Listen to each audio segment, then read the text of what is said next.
主持你哋又好啊，我叫 Eric 啊，揸咗差唔多10年車啊，原本唔係揸的士嘅，畢業嗰陣就係返office，但係講真，小圈子玩埋堆勾心鬥角，都背脊好辛苦，頂唔順就轉行揸的士。其實我一直都唔信有鬼啊，揸咗咁耐都冇咩事，見唔到感受唔到，直到舊年有一次真係只有1秒，但係清清楚楚見到，而家仲記得咩樣？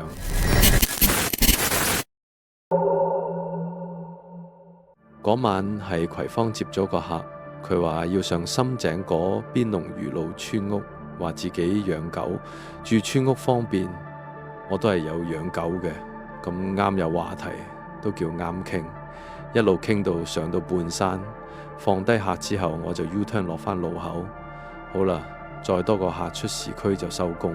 點知一出返大路口，就見到有個女人伸手截車，啱啱好唔使空車走，即刻拍埋去。一開門講嘅一大輪嘢，我聽得唔太清楚，但係佢上咗車坐低之後，就一路對側邊個空位自言自語，好似有人喺度咁。我問你啊，講嘢啦！唔好理啦，可能有精神病，又或者壓力大啫，個樣都算正正常常，只係眼神比較惡。車一路行，佢就越講越激動，去到麗城體育館對出個燈位，佢突然大嗌：停車啊！就自己開門跳落車，好似發脾氣咁，一支箭衝走咗，錢都未俾。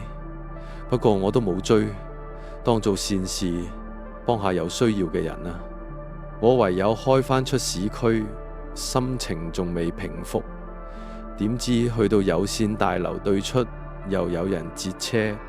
個靚仔開門就講：咦，師傅，你架車有人喎？咩啊？邊個？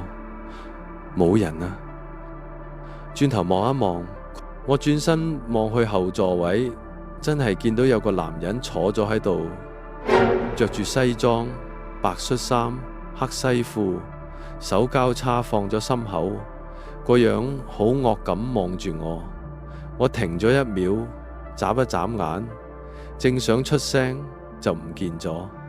個客都走咗去後面嗰個的士。個心離一離，真係唔知點算好。我記得嗰程車開得好慢，出返去荃灣市中心，泊低嘅車就跑去巴士站搭車返屋企。第二日我仲有問下一更師兄嘅車有冇咩特別嘢，佢答我冇事，一切正常。